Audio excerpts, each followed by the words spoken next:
नमस्कार स्वागतम एया হৈছে प्राइम टाइम 18 स्टुडियोत मैं प्रांचल काछाৰৰ भारत बांग्ला সীমান্তৰ পৰা পুনৰ বিচাৰি বাংলাদেশিক বিতৰণৰ হুংকাৰ কেন্দ্ৰীয় গৃহমন্ত্ৰী অমিত শাহৰ দেশৰ প্ৰথমগৰাকী গৃহমন্ত্ৰী হিচাপে কাছাৰ জিলাৰ ভাৰত বাংলাদেশ সীমান্তৰ গাঁও নাতানপুৰ ভ্ৰমণ কৰি ভাইব্ৰেন্ট ভিলেজ 2.0 মুকলি কৰি সীমান্তৱৰ্তী গাঁওসমূহক উন্নত কৰাৰ লক্ষ্য লোৱাৰ ঘোষণা অমিত শাহৰ অসমৰ উন্নয়নক প্ৰশংসাৰ বিপৰীতে বিৰোধীক সমালোচনাৰে থকা খৰকা কেন্দ্ৰীয় গৃহমন্ত্ৰীৰ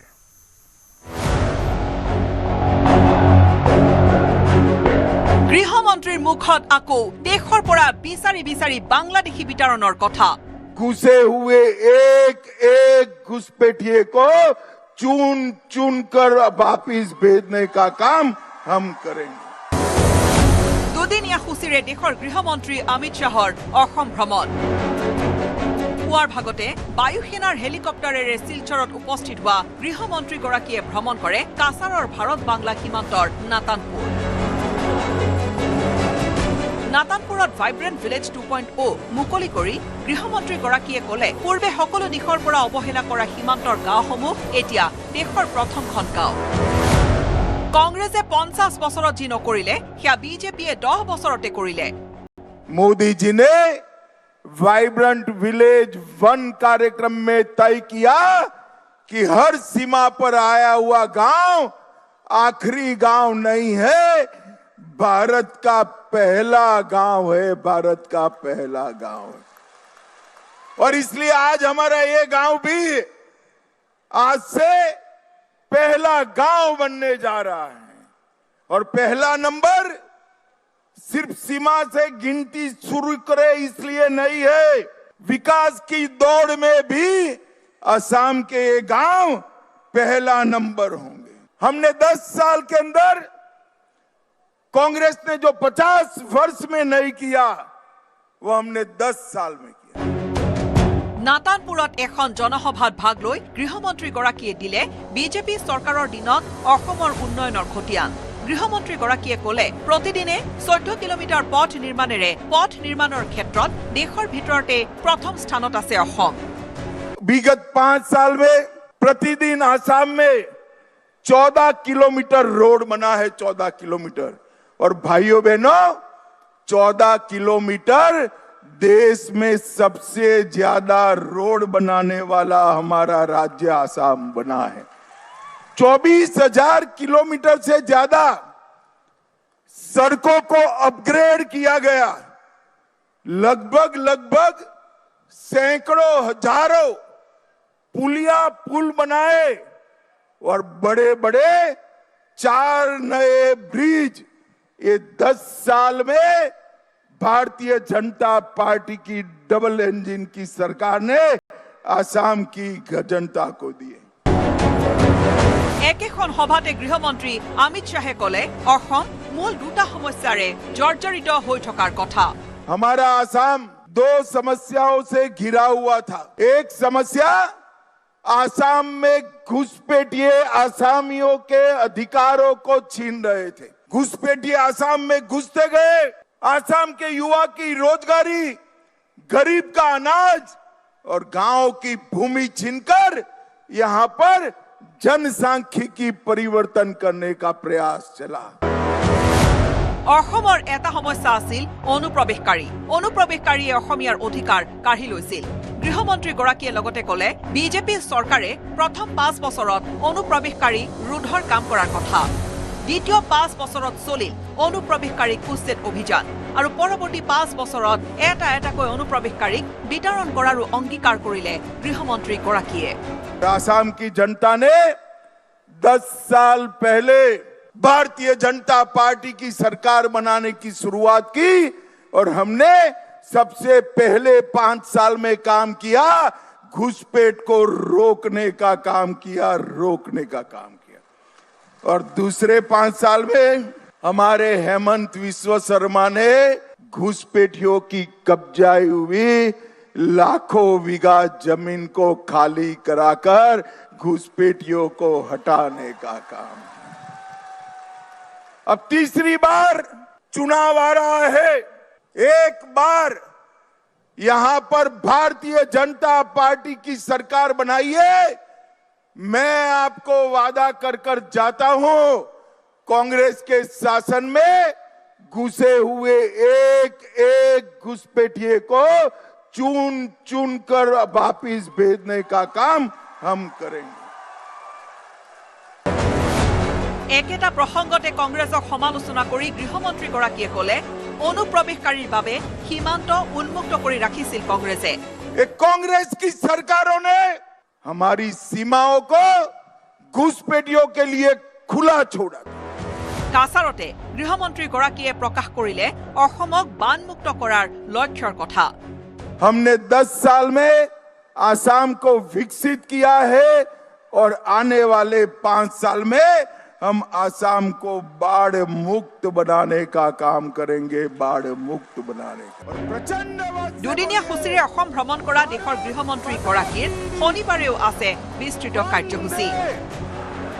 वंदे শিলচৰৰ পৰা আখিৰাণী দাসৰ সৈতে অনুৰুদ্ধ লস্কৰৰ report, news 18 Assam north east. है और ये 17 राज्यों के सीमांत गांवों में विकास को अंजाम देने का काम करेगा। সোণাপুৰৰ কচুতলিৰ হাজাৰ হাজাৰ বিঘা উচ্ছেদিত ভূমিত চলিছে যুদ্ধকালীন তৎপৰতা।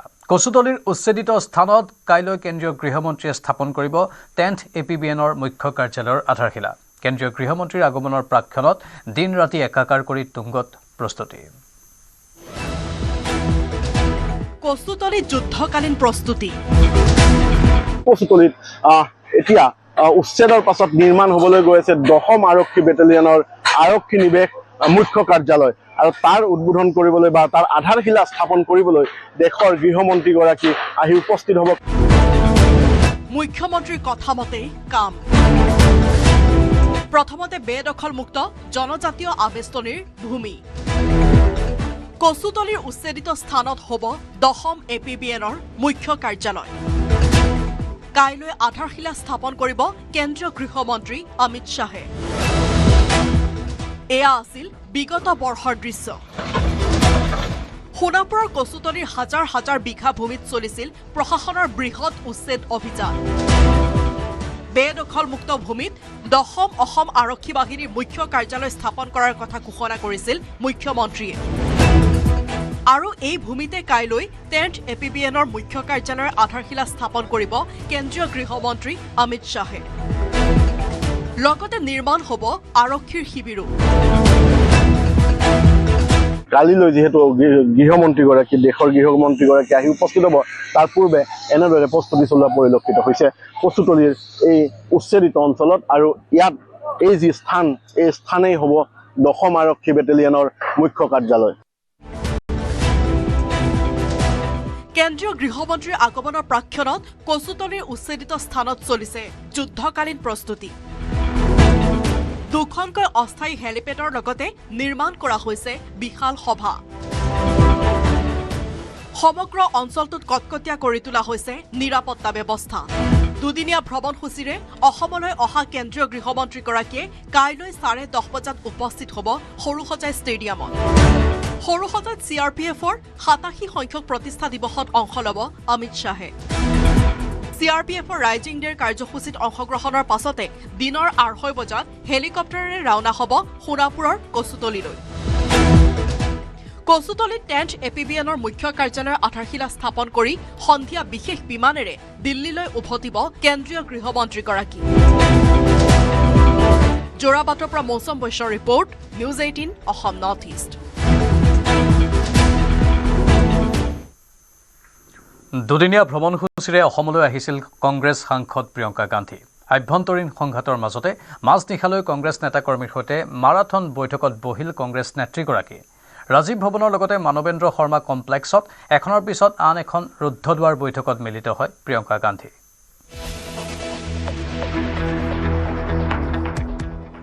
আভ্যন্তৰীণ সংঘাতৰ মাজতে দিছপুৰ দখলৰ কুচকাৱাজ। মাজনিশালৈ কংগ্ৰেছ নেতাকৰ্মীৰ সৈতে মাৰাথন বৈঠক প্ৰিয়ংকা গান্ধীৰ। শুকুৰবাৰে 4খনকৈ বৈঠকত অংশ ল'লে প্ৰিয়ংকা গান্ধীয়ে। দুদিনীয়া ভ্ৰমণসূচীৰে অসমলৈ আহিছিল কংগ্ৰেছ সাংসদ প্ৰিয়ংকা গান্ধী। কংগ্ৰেছ সাংসদজনৰ মূল লক্ষ্যই আছিল অসমৰ বিধানসভা নিৰ্বাচন। বিজেপিক উফৰাই দিছপুৰ দখলৰ লক্ষ্যৰে কেইবাখনো বৈঠকত মিলিত হ'ল অসম প্ৰদেশ কংগ্ৰেছৰ স্ক্ৰিনিং কমিটিৰ অধ্যক্ষ প্ৰিয়ংকা গান্ধী। ৰাজীৱ ভৱনৰ লগতে মানৱেন্দ্ৰ শৰ্মা কমপ্লেক্সত এখনৰ পিছত আন এখন ৰুদ্ধদ্বাৰ বৈঠকত মিলিত হয় প্ৰিয়ংকা গান্ধী। কংগ্ৰেছৰ পৰা কোনে কোনে পাব টিকট, সিদ্ধান্ত ল'ব সাংসদ প্ৰিয়ংকা গান্ধীয়ে। স্ক্ৰিনিং কমিটি ৰাজনৈতিক পৰিক্ৰমা বিভাগৰ সৈতে বৈঠকত ভাগ লয় প্ৰিয়ংকা গান্ধীয়ে। অসম প্ৰদেশ কংগ্ৰেছৰ কাৰ্যকৰী সভাপতিৰ লগতে 3 সাংসদৰ সৈতেও আলোচনাত মিলিত হয় স্ক্ৰিনিং কমিটিৰ অধ্যক্ষ প্ৰিয়ংকা গান্ধী। পুনৰ অসমলৈ আহিব প্ৰিয়ংকা গান্ধী। যোগ্যজনক টিকট দিবৰ বাবে চেষ্টা অব্যাহত ৰখা হৈছে বুলি মন্তব্য কৰিলে প্ৰিয়ংকা গান্ধীয়ে। I'll be talking individually. I thought मैंने सोचा कि अकेले मिलके थोड़ा सा अच्छी तरह से फीडबैक मिलता है, तो देर रात तक हमने ये काम किया। फिर से आएंगे और करेंगे, और जो स्क्रीनिंग कमेटी के मेंबर हैं वो भी सब जगह गए हैं, सब जिलों में गए हैं, उन्होंने सबसे बात की है, तो हम कोशिश कर रहे हैं कि ये एक्सरसाइज अच्छी तरह से हम करें। শুকুৰবাৰে নিশা পৰ্যন্ত বৈঠকত অংশ লয় স্ক্ৰিনিং কমিটিৰ অধ্যক্ষগৰাকীয়ে। এজনকৈ কংগ্ৰেছ বিধায়কৰ সৈতে কথা পাতে প্ৰিয়ংকা গান্ধীয়ে। প্ৰিয়ংকাৰ সাক্ষাৎ পাবৰ বাবে বহু দেৰিলৈকে অপেক্ষা কৰিব লগা হয় বিধায়কসকলে। দুপৰ নিশালৈ কংগ্ৰেছৰ বিধায়কসকলক বহুৱাই থোৱা দৃশ্য দেখি কটাক্ষ কৰিলে মুখ্যমন্ত্ৰী হিমন্ত বিশ্ব শৰ্মাই। কালি এইটো ফটো বেয়া লাগিলে যে MLA বিলাকে যেনেকে বহি আছে ৰাতি 2-3লৈকে, এটলিষ্ট MLA সকলক জনপ্ৰতিনিধি হিচাপে অলপ সন্মান দিলে আমাৰো ভাল লাগে, কাৰণ আমিও MLA। কালি তেওঁলোকে যেনেকে লাইন পাতি বহি আছে, ছবিটো দেখি মনটো ভাল লগা নাই। কিন্তু প্ৰিয়ংকা গান্ধীয়ে দলীয় নেতাকৰ্মীৰে আলোচনাত মিলিত হ'ল যদিও বিৰোধীৰ মিত্ৰতা সন্দৰ্ভত গ্ৰহণ নকৰিলে বিশেষ পদক্ষেপ। সহযোগী বিৰোধী দলৰ সৈতে আলোচনাও নকৰিলে কংগ্ৰেছ সাংসদগৰাকীয়ে। অৰ্থাৎ মিত্ৰতা সন্দৰ্ভত স্থিতি স্পষ্ট কৰাৰ পৰা দূৰত থাকিল কংগ্ৰেছ নেত্ৰী প্ৰিয়ংকা গান্ধী। মিত্ৰতা হওক নহওক, আভ্যন্তৰীণ সংঘাতত জৰ্জৰিত অসম প্ৰদেশ কংগ্ৰেছক প্ৰিয়ংকা গান্ধীয়ে দিয়া মন্ত্ৰণাৰে কেনেদৰে নিৰ্বাচনলৈ আগবাঢ়ি যায় সেয়া ক'ব সময়ে। প্ৰাৰ্থীৰ বাছনিত প্ৰিয়ংকা গান্ধীৰ সবল পদক্ষেপে সকলোকে সন্তুষ্ট কৰে নে নকৰে সেয়া হ'ব লক্ষণীয়। প্ৰিয়ংকাৰ মাৰাথন বৈঠক কংগ্ৰেছৰ সঞ্জীৱনী শক্তিত পৰিণত হয় নে নহয় সেয়া নিৰ্ভৰ কৰিব প্ৰদেশ কংগ্ৰেছৰ ওপৰতে। দলীয় সাংগঠনিক ভেটিক লৈ নাৰাজ প্ৰিয়ংকা গান্ধী। বৰ্তমানৰ বিধায়ক থকা সমষ্টিতে পুনৰবাৰ জয় হৈ অহাৰ জটিলতা, প্ৰত্যাহ্বান এতিয়া বহুখিনি, আৰু তাৰ মাজতে দুদিনীয়া ভ্ৰমণসূচী সামৰি দিল্লীলৈ উভতিল প্ৰিয়ংকা গান্ধী। বলেন ভট্টাচাৰ্যৰ report, news 18 Assam north east.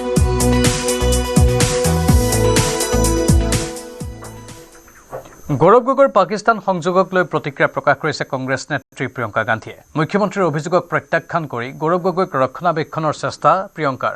মুখ্যমন্ত্ৰীয়ে গৌৰৱ গগৈ আৰু পৰিয়ালক লৈ কৰা ৰাজনীতিকো সমালোচনা কৰে কংগ্ৰেছ নেত্ৰী প্ৰিয়ংকাই।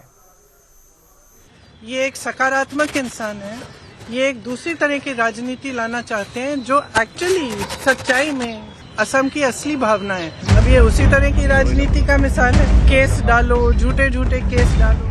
गौरव गगৈৰ पाकिस्तान সংযোগ নস্যাত प्रियंका गांधी।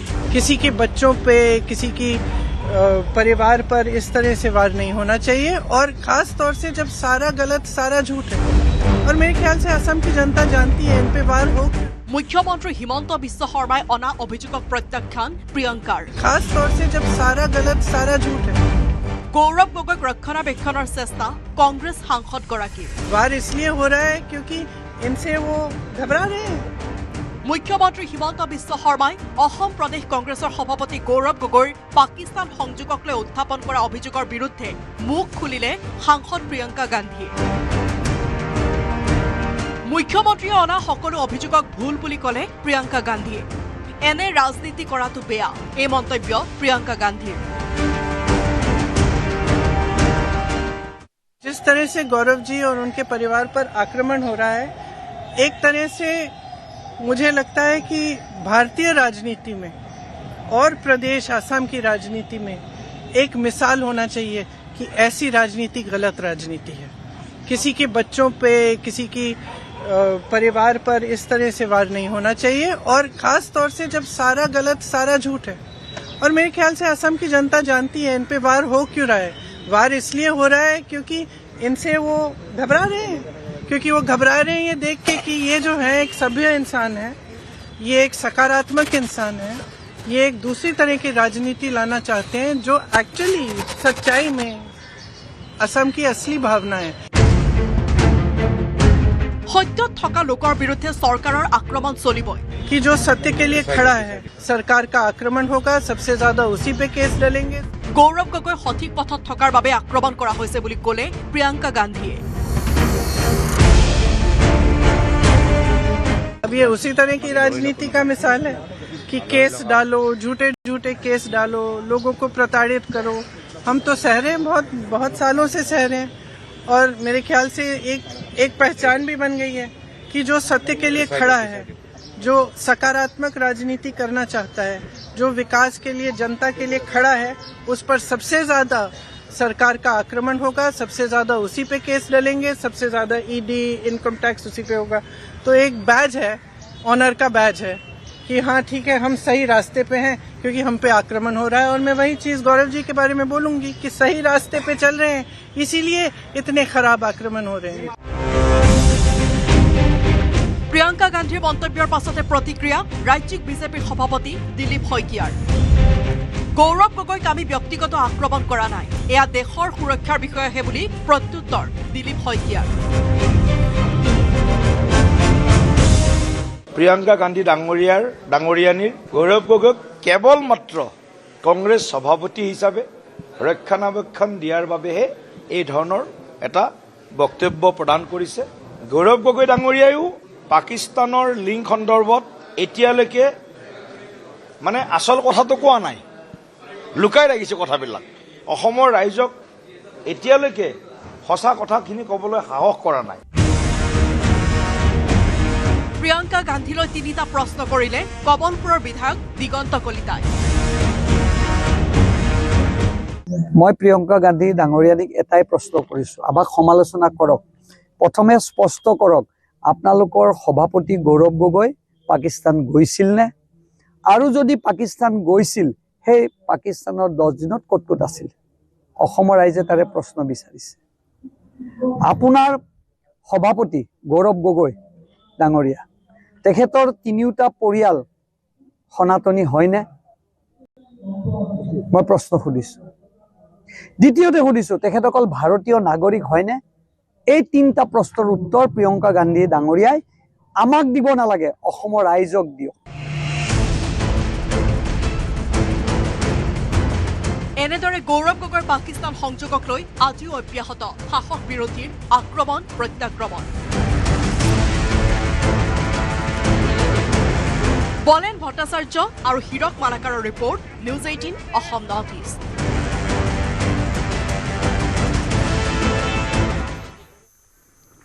জুবিন গাৰ্গক ৰাজনীতিৰ ঊৰ্ধৰ ব্যক্তি আখ্যা দিলে কংগ্ৰেছ নেত্ৰী প্ৰিয়ংকা গান্ধীয়ে। সোণাপুৰৰ জুবিন ক্ষেত্ৰত উপস্থিত হৈ জুবিন গাৰ্গলৈ জনালে শ্ৰদ্ধাঞ্জলি। জুবিন ক্ষেত্ৰত মানুহৰ সমাগম দেখি অভিভূত হৈ পৰে কংগ্ৰেছ নেত্ৰীগৰাকী। জুবিন গাৰ্গ ৰাজনীতিৰ ঊৰ্ধৰ ব্যক্তি। জুবিন গাৰ্গ অসমবাসীৰ আত্মা। জুবিন গাৰ্গক লৈ ৰাজনীতি হ'ব নালাগে। সোণাপুৰৰ জুবিন ক্ষেত্ৰত উপস্থিত হৈ জুবিন গাৰ্গক শ্ৰদ্ধাঞ্জলি জ্ঞাপন কৰি এই মন্তব্য কংগ্ৰেছ নেত্ৰী প্ৰিয়ংকা গান্ধীৰ। सबके दिलों में ये एक पवित्र जगह होनी चाहिए, इसका इस्तेमाल नहीं होना चाहिए, इसको किसी भी नकारात्मक सेंटिमेंट से जोड़ना नहीं चाहिए। कि इसकी अपनी जगह है, जनता के दिल में जगह है, और उसका सब आदर करना चाहिए। इसीलिए मैं गई। অসম ভ্ৰমণৰ দ্বিতীয় দিনা জুবিন ক্ষেত্ৰত উপস্থিত হ'ল প্ৰিয়ংকা গান্ধী। 19 ছেপ্টেম্বৰত অসমবাসীৰ বুকু উদং কৰি জুবিন গাৰ্গ গুচি যোৱাৰ পিছত এতিয়া জুবিন ক্ষেত্ৰতে জুবিন গাৰ্গৰ স্মৃতি সোঁৱৰি উচুপিছে তেওঁৰ লাখ লাখ অনুৰাগীয়ে। কি ৰজাঘৰীয়া, কি সাধাৰণ জনতা, সকলো জুবিন ক্ষেত্ৰত একেই। প্ৰিয়ংকা গান্ধীয়ে ক'লে, জুবিন গাৰ্গৰ বিষয়ে পূৰ্বে মই ভালদৰে জনা নাছিলো। জুবিন গাৰ্গে সকলোকে এক হৈ থকাৰ বাৰ্তা প্ৰেৰণ কৰিছে। জুবিন ক্ষেত্ৰত মানুহৰ সমাগম দেখি এই মন্তব্য কংগ্ৰেছ নেত্ৰীগৰাকীৰ। मैं ज़्यादा जानती नहीं थी जुबिन जी के बारे में पहले, और पिछले महीनों से मैं देख रही हूँ, मैं समझ रही हूँ। लेकिन जब मैं वहाँ गई तो मैंने देखा कि किसी ने उनके लिए कुछ जो उनको पसंद था, लोग वहाँ पे 1 बजे रात तक आ रहे हैं, कोई अगरबत्ती जला रहा है, कोई किताब छोड़ रहा है उनके लिए, कोई फूल छोड़ रहा है। तो उसमें ये मतलब इस तरह के व्यक्ति जिनके साथ लोग इस अपनी भावना से, अपने दिल से जुड़ते हैं ना, बहुत कम होते हैं और बहुत ही ज़्यादा स्पेशल होते हैं। और ये हमेशा सबके दिलों में, अब हम सब जानते हैं उनके बारे में, देश भर जानता है। तो ৰাহুল গান্ধীয়েও অসম ভ্ৰমণৰ সময়ত জুবিন ক্ষেত্ৰত উপস্থিত হৈ মহান শিল্পীগৰাকীক শ্ৰদ্ধাঞ্জলি জ্ঞাপন কৰিছিল। কিন্তু জুবিন ক্ষেত্ৰলৈ কোনো ৰাজনৈতিক উদ্দেশ্য লৈ অহা নাই বুলিও স্পষ্ট কৰি দিলে প্ৰিয়ংকা গান্ধীয়ে। প্ৰিয়ংকা গান্ধীয়ে ক'লে, জুবিন অসমৰ ৰাইজৰ আত্মা আছিল। জুবিনক অসমবাসীৰ আপোন হৈ থাকিবলৈ দিয়ক। যোৰাবাটৰ পৰা মৌচম বৈশ্যৰ report, news 18 Assam north east.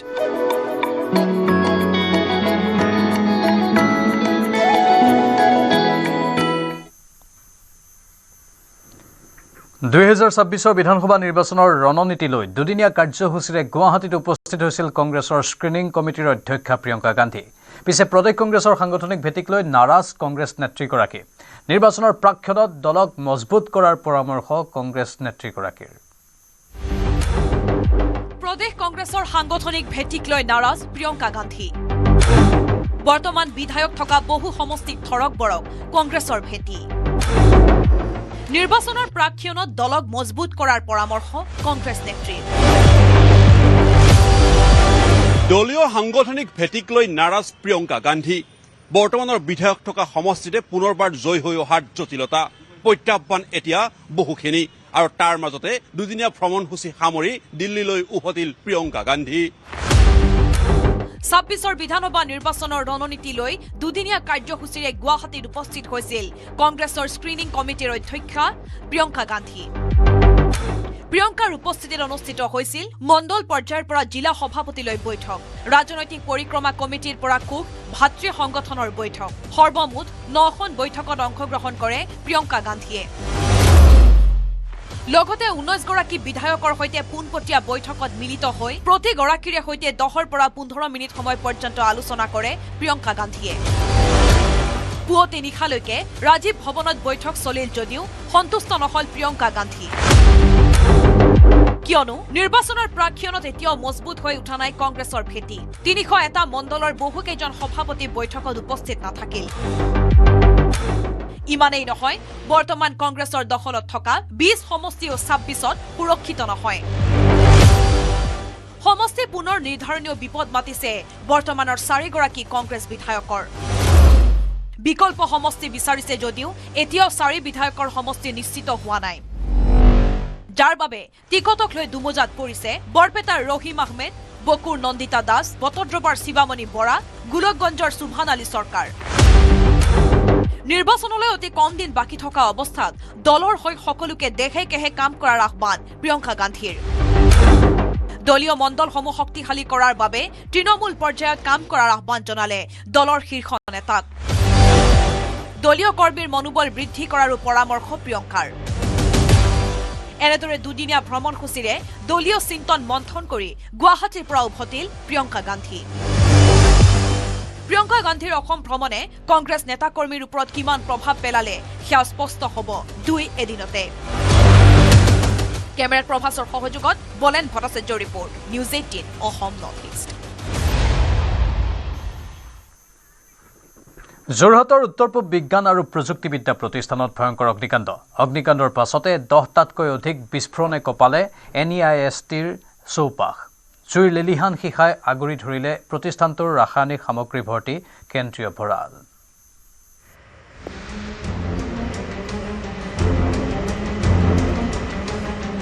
যোৰহাটৰ নিষ্ঠত ভয়ংকৰ অগ্নিকাণ্ড। 10টাতকৈ অধিক বিস্ফোৰণে কঁপালে নিষ্ঠৰ চৌপাশ।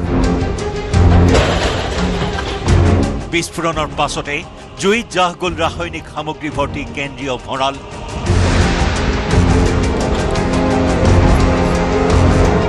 যোৰহাটৰ উত্তৰ পূব বিজ্ঞান আৰু প্ৰযুক্তিবিদ্যা প্ৰতিষ্ঠানত ভয়ংকৰ বিস্ফোৰণ।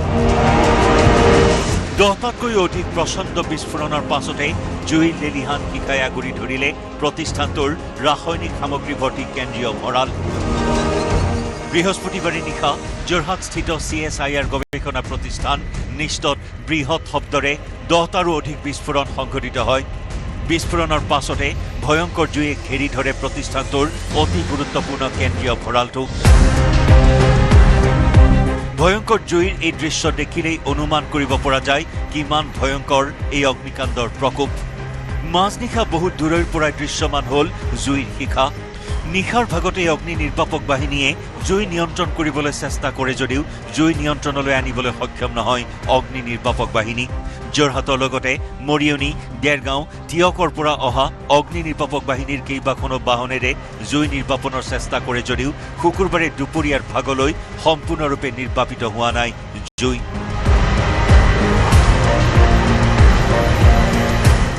কালি নিশা প্ৰায় 2 বজাৰ ঠিক আগে আগে আমি প্ৰচণ্ড শব্দ শুনিবলৈ পাওঁ, কেইবাবাৰো শুনিবলৈ পাওঁ। জুই লাগিছে ৰিচাৰ্চৰ ভিতৰত, মানে নেক্সটৰ ভিতৰত। এইটো কিন্তু ৰহস্যজনক। যোৰহাটৰ মেইন ষ্টেচনটো আছেই, তাৰ পৰা আপোনাৰ আমাৰ মৰিয়নি, বৰহলা, টিয়ক, দেৰগাঁও চবৰ পৰা আহিছে। যিটো লেব আছিলে লেবটোত পুৰা লাগিছেই, ধামাকা হৈছে। এতিয়া আমাৰ গাড়ীত লাগি আছে, 2টা বজাৰ পৰা লাগি আছো। জুই লাগি আছে। ইফালে ঘটনা সংঘটিত হোৱাৰ খবৰ পাই স্থানীয় আৰক্ষীৰ লগতে স্থানীয় ৰাইজ জুই নিৰ্বাপন কৰিবলৈ আগবাঢ়ি আহিছিল যদিও প্ৰতিষ্ঠানখনৰ ভিতৰত প্ৰৱেশ কৰিবলৈ নিদিয়াৰ অভিযোগ উত্থাপন হৈছে। ঘটনাৰ খবৰ সংগ্ৰহ কৰিবলৈ যোৱা সাংবাদিককো ভিতৰত প্ৰৱেশ কৰাত বাধা দি গালি গালাজ কৰাৰো অভিযোগ প্ৰতিষ্ঠানখনৰ কৰ্মচাৰীৰ বিৰুদ্ধে। এই প্ৰতিষ্ঠানটোত আমি কালিও দেখিছোঁ ৰাতি সংবাদ মাধ্যমৰ লোকক ভিতৰত যাবলৈ দিয়া নাই, বা সাধাৰণ লোকক যিটো যাবলৈ নিদিয়ে। সংবাদ মাধ্যমকতো গণতন্ত্ৰৰ চতুৰ্থ স্তম্ভক প্ৰথমতে সোমাবলৈ দিব লাগে, তেওঁলোকে দিয়া নাই। তাৰমানে তাত কিবা এটা নহয় কিবা এটা আছে। Chemical store. ইভেন দ' মই শুনি পোৱা মতে আমাৰ প্ৰশাসনৰ গাড়ী, পুলিচ প্ৰশাসনৰ গাড়ী সোমাবলৈ দিয়াত বাধা কৰা যেন লাগিলে। তাৎপৰ্যপূৰ্ণভাৱে আৰক্ষীৰ লগতে সাংবাদিকক প্ৰৱেশত বাধা দিয়া কাৰ্যত অগ্নিকাণ্ডৰ ঘটনাৰ আঁৰত কিছু ৰহস্য লুকাই থকাৰো সন্দেহ সচেতন ৰাইজৰ।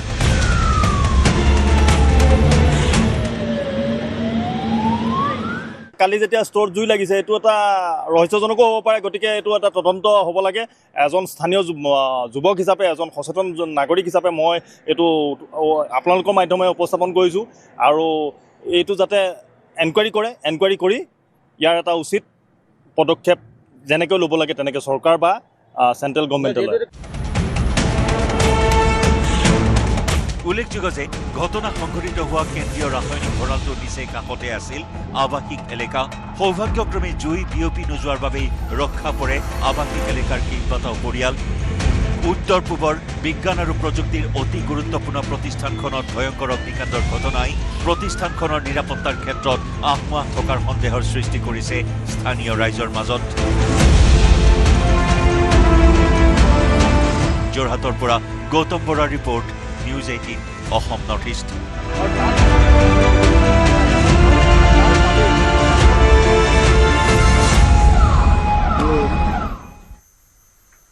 বজালীৰ পাঠশালা থানাত মহিলাৰ ৰণচণ্ডী ৰূপ। থানাৰ ভিতৰতে হাতে হাতে লাঠি লৈ অভিযুক্তক উপৰ্যপৰি প্ৰহাৰ এদল মহিলাৰ। হিন্দু যুৱতীক অপহৰণ কৰা মুছলমান যুৱকক আক্ৰমণ কৰিলে মহিলাই।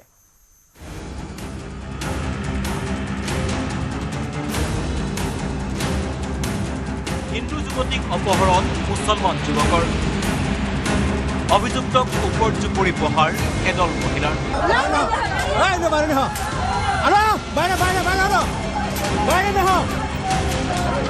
থানাৰ ভিতৰতে হাতে হাতে লাঠি লৈ মহিলাৰ ৰণচণ্ডী ৰূপ।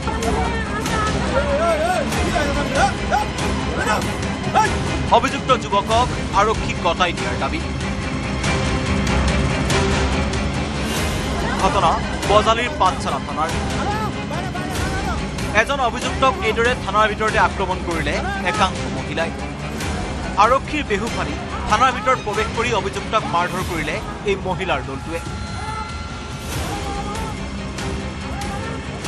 ঘটনা অনুসৰি পাঠশালাৰ চাৰালপাৰ অঞ্চলত এগৰাকী হিন্দু যুৱতীক বৃহস্পতিবাৰে ঘৰৰ পৰা অপহৰণ কৰি নিছিল বজালী বাটুৱা গাঁৱৰ মুন্তাছ আলীয়ে। পিয়লি ৰেল লাইনৰ ওচৰত থকা এটা কেম্পত অচেতন অৱস্থাত মুন্তাছ আলীয়ে যুৱতীগৰাকীক এৰি থৈ অহাৰ ভয়ংকৰ অভিযোগ স্থানীয় ৰাইজৰ। শুকুৰবাৰে পুনৰ যুৱতীগৰাকীক নিবলৈ আহিছিল মুন্তাছ আলীয়ে। মুন্তাছ আলীক স্থানীয় ৰাইজে হাতেলতে ধৰি আৰক্ষীক গতাই দিয়ে। তাৰ পাছতেই সৃষ্টি হ'ল এক উত্তপ্ত পৰিস্থিতিৰ। হাতে হাতে লাঠি লৈ থানাত প্ৰৱেশ কৰিলে মহিলাৰ দলটোৱে। আৰক্ষীৰ বাধাক কেৰপ্ত কৰি এইদৰে প্ৰহাৰ কৰিলে অভিযুক্ত।